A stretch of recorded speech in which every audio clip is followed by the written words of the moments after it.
Hello everyone, कैसे हैं दोस्तों। आप लोगों का हमारे YouTube channel yes edu world में बहुत बहुत स्वागत है। दोस्तों, जो लोग झारखंड में शिक्षक बनना चाहते हैं, झारखंड में टीचर की जॉब करना चाहते हैं और झारखंड टेट का वेट कर रहे थे, जे टेट का इंतजार कर रहे थे, उनके लिए बहुत ही अच्छी खबर है।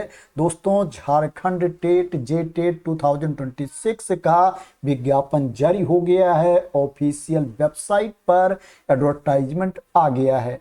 मैं आप लोगों को एडवर्टाइजमेंट दिखा देता हूं, बता देता हूं कब से कब तक आप अप्लाई कर पाएंगे और क्या है, आपके पास क्वालिफिकेशन क्या होना चाहिए, इसमें एग्जाम कैसे होगा, कितने प्रश्न पूछे जाएंगे, पूरी इंफॉर्मेशन मैं आप लोगों को इस वीडियो में दूंगा। इसलिए आप लोग इस वीडियो को स्टार्टिंग से लेकर के लास्ट तक जरूर देखना, जिससे कि आप लोगों को झारखंड टीचर एलिजिबिलिटी टेस्ट जे टेट के बारे में इंफॉर्मेशन मिल सके। दोस्तों, ये ऑफिशियल वेबसाइट है, आप लोगों को वेबसाइट का ध्यान रखना है। आप देख सकते हैं यहाँ पर इंफॉर्मेशन आ गई है। इसमें आप नीचे देखेंगे, यहाँ पर रिसेंट अनाउंसमेंट दिया गया है। इसके नीचे आप देखेंगे यहाँ पर दिया गया है झारखंड टेट एग्जाम 2026। अगर इसके ऊपर आप क्लिक कर देंगे तो ये वाला पेज ओपन होकर के आ जाएगा। यहाँ पर आप देख सकते हैं प्रेस एडवर्टाइजमेंट दिया गया है, नोटिफिकेशन दिया गया है और सिलेबस दिया गया है। ये प्रेस एडवर्टाइजमेंट है। इसमें बताया गया है कि Jharkhand teacher eligibility test Jharkhand शिक्षक पात्रता परीक्षा के लिए जो एप्लीकेशन स्टार्ट है 21 अप्रैल 2026 से एप्लीकेशन स्टार्ट है और जो एप्लीकेशन की लास्ट डेट है 21 मई 2026। एप्लीकेशन की लास्ट डेट है 21 मई 2026 तक आप इसमें ऑनलाइन मोड में अप्लाई कर सकते हैं। दोस्तों, इसमें दूसरे राज्य के अभ्यर्थी भी आवेदन कर सकते हैं। यहाँ पर लिखा हुआ है कि कैंडिडेट को, अभ्यर्थियों को भारत का नागरिक होना चाहिए और आपराधिक मामले में सक्षम न्यायालय द्वारा दोषी सिद्ध ना हुआ हो तो वो इसमें अप्लाई कर सकते हैं। अब बात करते हैं दोस्तों इसमें क्वालिफिकेशन के बारे में। दोस्तों, इसमें दो पेपर होंगे, पेपर 1 एंड पेपर 2। इसको पेपर 1 एंड 2 को लेवल 1 एंड लेवल 2 भी बोलते हैं। अगर लेवल 1 आपको लिखा मिलता है, लेवल 2 आपको लिखा मिलता है तो कंफ्यूज नहीं होना है। Paper 1 level 1, paper 2 level 2 same ही है। पेपर 1 कक्षा 1 से 5 तक के लिए होता है। अगर आप कक्षा 1 से 5 तक के शिक्षक बनना चाहते हैं, विद्यालय में पढ़ाना चाहते हैं प्राथमिक कक्षा में, तो आपको पेपर 1 क्वालिफाई करना होगा। अगर आप उच्च प्राथमिक कक्षा में पढ़ाना चाहते हैं, कक्षा 6 से 8 तक के बच्चों को पढ़ाने के लिए टीचर बनना चाहते हैं, तो आपको पेपर 2 क्वालिफाई करना पड़ेगा। क्वालिफिकेशन की बात करें तो पेपर 1 के लिए आपके पास जो क्वालिफिकेशन होना चाहिए, आपको 12वीं पास होना चाहिए और उसमें 50% अंक होना चाहिए, 50% मार्क्स होना चाहिए और आपके पास 2 साल का डिप्लोमा होना चाहिए। एलिमेंट्री एजुकेशन में डीएलएड की डिग्री आपके पास होनी चाहिए, या आपको 12वीं पास होना चाहिए और उसमें 50% अंक होना चाहिए और आपके पास 4 साल की 4 इयर्स की बैचलर ऑफ एलिमेंट्री एजुकेशन की डिग्री होनी चाहिए, बीएलएड की डिग्री आपके पास होनी चाहिए, या आपको 12वीं पास होना चाहिए और उसमें 50% अंक होना चाहिए प्लस डिप्लोमा होना चाहिए स्पेशल एजुकेशन में, या आपके पास ग्रेजुएशन की डिग्री होनी चाहिए, स्नातक की डिग्री होनी चाहिए और 2 इयर्स का डिप्लोमा होना चाहिए एलिमेंट्री एजुकेशन में। तो ये पेपर 1 के क्वालिफिकेशन के बारे में इंफॉर्मेशन थी। अब बात करते हैं पेपर 2 के क्वालिफिकेशन के बारे में। पेपर 2 के लिए आपके पास स्नातक की डिग्री होनी चाहिए और 2 साल का डिप्लोमा होना चाहिए एलिमेंट्री एजुकेशन में, 2 साल का डिप्लोमा होना चाहिए प्रारंभिक शिक्षा शास्त्र में, या आपके पास स्नातक की डिग्री होनी चाहिए और उसमें 50% मार्क्स होना चाहिए, 50% अंक होना चाहिए और आपके पास बीएड की डिग्री होनी चाहिए, या आपके पास ग्रेजुएशन की डिग्री होनी चाहिए, स्नातक की डिग्री होनी चाहिए रिलेवेंट सब्जेक्ट में, और क्या है, आपके पास बीएड होना चाहिए स्पेशल एजुकेशन में, या आपको 12वीं पास होना चाहिए। ट्वेल्थ पास होना चाहिए और उसमें 50% अंक होना चाहिए, 50% मार्क्स होना चाहिए और 4 इयर्स की डिग्री आपके पास होनी चाहिए, बीए बीएड की या बीएससी बीएड की, या आपको 12वीं पास होना चाहिए और उसमें 50% अंक होना चाहिए, 50% मार्क्स होना चाहिए और आपके पास 4 साल की बैचलर ऑफ एलिमेंट्री एजुकेशन की डिग्री होनी चाहिए, बीएलएड की डिग्री होनी चाहिए। तो ये पेपर 2 के क्वालिफिकेशन के बारे में इंफॉर्मेशन थी। एज लिमिट की बात करें तो इसमें अप्लाई करने के लिए जो मिनिमम एज है, न्यूनतम उम्र सीमा है वो 21 साल है। 21 ईयर्स से कम आपकी एज नहीं होनी चाहिए 1 अगस्त को। अधिकतम उम्र सीमा की बात की जाए तो इसमें अधिकतम उम्र के बारे में बताया गया है कि कार्मिक प्रशासनिक सुधार तथा राजभाषा विभाग झारखंड रांची द्वारा सरकारी सेवा में निर्धारित आयु सीमा के अंतर्गत आपकी उम्र होनी चाहिए। सरकारी शिक्षक बनने के लिए, गवर्नमेंट जॉब करने के लिए जो अधिकतम उम्र सीमा होती है वही उम्र सीमा होनी चाहिए। इसमें अधिकतम उम्र सीमा में छूट भी दी जा रही है। जो पारा शिक्षक हैं, झारखंड शिक्षा परियोजना परिषद रांची के अंतर्गत कार्यरत सहायक अध्यापक हैं, जिनकी सेवा परीक्षा हेतु विज्ञापन प्रकाशन की तिथि को न्यूनतम एवं लगातार 2 वर्ष की हो गई है, उनको क्या है, जितने साल की उन्होंने नौकरी की है, जितनी उनकी कार्य करने की अवधि है, उसके बराबर अधिकतम उम्र सीमा में छूट दी जाएगी। जो अधिकतम एज उनकी होनी चाहिए 58 वर्ष से ज़्यादा नहीं होनी चाहिए। इसमें एक अच्छी बात है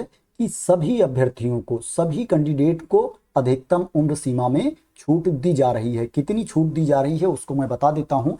इसमें बताया गया है कि पिछली पात्रता परीक्षा एवं आगामी पात्रता परीक्षा के बीच के अंतराल अवधि में 1 वर्ष छोड़कर अधिकतम उम्र सीमा में छूट प्रदान की जाएगी। इससे पहले जो पात्रता परीक्षा थी और जो ये पात्रता परीक्षा है, इसके बीच में जो गैप है, जितने साल का गैप है, उसमें से 1 साल घटा करके 1 ईयर माइनस करके जो अवधि निकल करके सामने आ रही है उतनी सबको छूट दी जाएगी।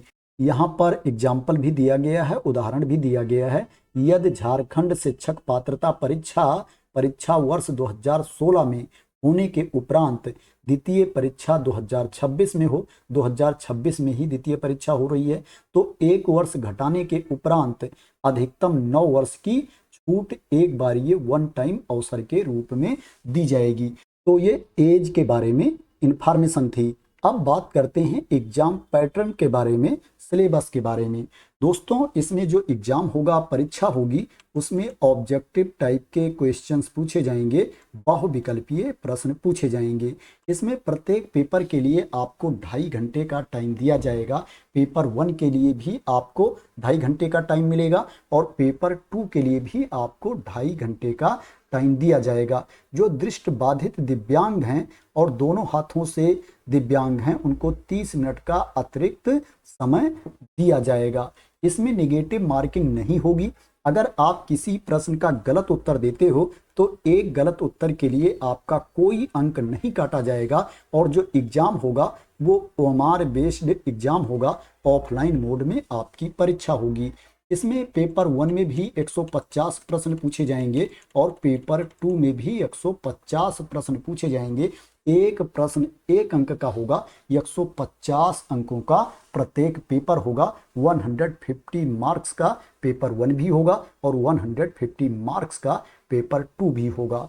पेपर 1 में बाल विकास एवं शिक्षण पद्धति से 30 प्रश्न पूछे जाएंगे, 30 क्वेश्चंस पूछे जाएंगे। वहीं लैंग्वेज 1 से 30 क्वेश्चंस पूछे जाएंगे और लैंग्वेज 2 से 30 क्वेश्चंस पूछे जाएंगे, 30 प्रश्न पूछे जाएंगे। मैथ से 30 क्वेश्चंस पूछे जाएंगे और पर्यावरण अध्ययन से 30 प्रश्न पूछे जाएंगे, 30 क्वेश्चंस पूछे जाएंगे। टोटल प्रश्नों की संख्या 150 होगी। पेपर 2 की बात करें तो पेपर 2 में अनिवार्य जो है बाल विकास एवं शिक्षण पद्धति से 30 प्रश्न पूछे जाएंगे, 30 क्वेश्चंस पूछे जाएंगे। वहीं लैंग्वेज 1 से, भाषा 1 से 30 क्वेश्चंस पूछे जाएंगे। वहीं लैंग्वेज 2 से, भाषा 2 से 30 क्वेश्चंस पूछे जाएंगे। और अगर आप गणित एवं विज्ञान के शिक्षक बनना चाहते हैं तो गणित एवं विज्ञान से संबंधित प्रश्न पूछे जाएंगे, 50 प्रश्न पूछे जाएंगे एवं कंप्यूटर की सामान्य जानकारी से 10 प्रश्न पूछे जाएंगे। अगर आप सामाजिक विज्ञान के शिक्षक बनना चाहते हैं तो सामाजिक अध्ययन से समाज अध्ययन से संबंधित 50 क्वेश्चंस पूछे जाएंगे, 50 प्रश्न पूछे जाएंगे। कंप्यूटर की सामान्य जानकारी से 10 क्वेश्चंस पूछे जाएंगे, 10 प्रश्न पूछे जाएंगे। इसके अलावा अगर आप अदर सब्जेक्ट के टीचर बनना चाहते हैं, दूसरे विषय के शिक्षक बनना चाहते हैं, तो इसमें ए से अथवा बी से प्रश्न पूछा जाएगा। इसको आपको चूज करना पड़ेगा, इसको आपको सिलेक्ट करना पड़ेगा। ये वैकल्पिक है, यहाँ पर लिखा हुआ है, इसको आप देख सकते हैं। जो कुल प्रश्नों की संख्या होगी 150 होगी। इसमें मिनिमम क्वालिफाइंग मार्क्स भी है, उतना आपको लेकर के आना पड़ेगा, तभी आप पास माने जाओगे। अगर उतना अंक आप नहीं ला पाते हो तो आपको जे टेट क्वालिफाई नहीं माना जाएगा, झारखंड टेट पास नहीं माना जाएगा। अगर आप जनरल कैटेगरी के कैंडिडेट हैं, आर्थिक रूप से कमजोर वर्ग के अभ्यर्थी हैं, ईडब्ल्यूएस कैटेगरी के कैंडिडेट हैं, तो आपको मिनिमम 60% मार्क्स लाना होगा, न्यूनतम 60% अंक लाना होगा। वहीं अगर आप पिछड़ा वर्ग 1 के अभ्यर्थी हैं, पिछड़ा वर्ग 2 के अभ्यर्थी हैं, तो आपको 55% मार्क्स लाना होगा, 55% अंक लेकर के आना होगा। वही जो अनुसूचित जात के अभ्यर्थी हैं, अनुसूचित जनजाति वर्ग के अभ्यर्थी हैं, विशेष रूप से कमजोर जनजातीय समूह के अभ्यर्थी हैं या दिव्यांग अभ्यर्थी हैं, उनको 52% मार्क्स लाना होगा, न्यूनतम 52% अंक लेकर के आना होगा, तभी वो पास माने जाएंगे।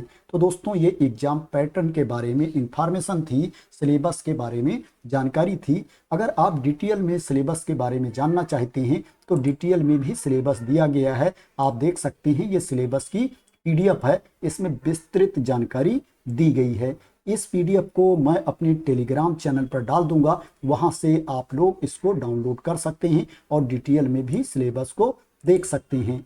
इसमें आपको फीस भी पे करनी पड़ेगी, मैं बता देता हूं किसको कितनी फीस पे करनी पड़ेगी। दोस्तों इसमें क्या है, पेपर 1 के लिए आपको 1300 रुपीज़ फीस पे करना पड़ेगा, 1300 रुपये फीस पे करना पड़ेगा। और पेपर 2 के लिए भी आपको 1300 रुपये फीस पे करना पड़ेगा अगर आप सामान्य वर्ग के अभ्यर्थी हैं, जनरल कैटेगरी के कैंडिडेट हैं। अगर आप दोनों पेपर के लिए एक साथ अप्लाई करते हैं तो आपको 1500 रुपीज़ फीस पे करना पड़ेगा, 1500 रुपये फीस पे करना पड़ेगा। दोस्तों आप लोगों को मेरा सजेशन है, अगर आप योग्य हैं, एलिजिबल हैं, तो आप दोनों पेपर के लिए अप्लाई कर देना, क्योंकि 1500 रुपये में दोनों पेपर है और 1300 रुपये में एक पेपर है। अगर आप अनुसूचित जाति के अभ्यर्थी हैं, अनुसूचित जनजाति वर्ग के अभ्यर्थी हैं, तो आपको 700 रुपये फीस पे करना पड़ेगा एक पेपर के लिए, पेपर 1 के लिए भी और पेपर 2 के लिए भी। अगर आप दोनों पेपर के लिए अप्लाई करते हैं तो आपको 800 रुपये फीस पे करना पड़ेगा। जो विशेष रूप से कमजोर वर्ग के अभ्यर्थी हैं, जनजातीय समूह के, उनको एक पेपर के लिए 500 रुपये फीस पे करना पड़ेगा और दोनों पेपर के लिए 600 रुपये फीस पे करना पड़ेगा। जो पिछड़ा वर्ग 1 के अभ्यर्थी हैं, पिछड़ा वर्ग 2 के अभ्यर्थी हैं और आर्थिक रूप से कमजोर वर्ग ईडब्ल्यूएस कैटेगरी के अभ्यर्थी हैं, उनको एक पेपर के लिए 1300 रुपये फीस पे करना पड़ेगा और दोनों पेपर के लिए 1500 रुपये फीस पे करना पड़ेगा। और जो दिव्यांग वर्ग के अभ्यर्थी हैं, उनको एक पेपर के लिए 700 रुपये फीस पे करना पड़ेगा और दोनों पेपर के लिए 800 रुपये फीस पे करना पड़ेगा।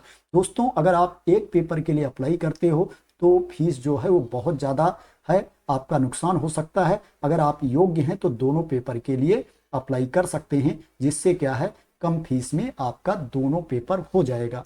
अब दोस्तों बात करते हैं कि जो कैंडिडेट अभी क्वालिफिकेशन कंप्लीट नहीं किए हैं, जिनको सर्टिफिकेट नहीं मिली है, फाइनल ईयर में हैं या अभी अपियरिंग हैं, वो इसमें अप्लाई कर सकते हैं कि नहीं अप्लाई कर सकते हैं।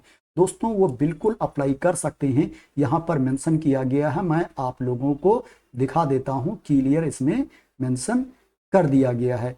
यहाँ पे लिखा हुआ है, निर्धारित विहित प्रशिक्षण की योग्यता की परीक्षा में सम्मिलित हो रहे आवेदकों को भी इस शर्त के साथ झारखंड शिक्षक पात्रता परीक्षा में सम्मिलित होने की अनुमति प्राप्त होगी कि झारखंड शिक्षक पात्रता परीक्षा के आयोजन एवं उसके परिणाम के प्रकाशन के बीच संबंधित परीक्षा आयोजन प्राधिकार द्वारा निर्धारित तिथि को उनके स्तर से विहित रीति एवं स्थान पर प्रशिक्षण योग्यता उत्तीर्णता का सत्यापित अंतिम अंक पत्र समर्पित करना होगा, जिससे संबंधित सूचना का प्रकाशन परीक्षा आयोजन प्राधिकार द्वारा समाचार पत्र में किया जाएगा। दोस्तों, झारखंड टेट का विज्ञापन पहले भी आया था, जेटेट का एडवर्टाइजमेंट पहले भी आया था, उसमें भी अभ्यर्थियों ने अप्लाई किया था, आवेदन किया था, लेकिन उसमें परीक्षा नहीं हुई थी। जो एडवर्टाइजमेंट है उसको कैंसिल कर दिया गया था। दोस्तों, उसमें जिन अभ्यर्थियों ने आवेदन किया था उनको दोबारा अप्लाई करना पड़ेगा, इसमें नए सिरे से आवेदन करना पड़ेगा, लेकिन उनको परेशान होने की जरूरत नहीं है, उनको दोबारा फीस नहीं पे करनी पड़ेगी, उनको अलग से शुल्क नहीं देना पड़ेगा।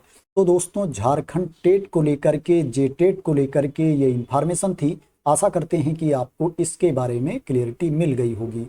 दोस्तों, अगर आपको इसके बारे में क्लियरिटी मिल गई हो, इसी तरह की इंपॉर्टेंट अपडेट चाहते हैं, इंफॉर्मेशन चाहते हैं, वैकेंसी की न्यूज चाहते हैं, तो आप लोग मेरे इस यूट्यूब चैनल को सब्सक्राइब कर लेना, अगर अभी तक सब्सक्राइब ना किया हो तो। थैंक यू सो मच दोस्तों फॉर वॉचिंग।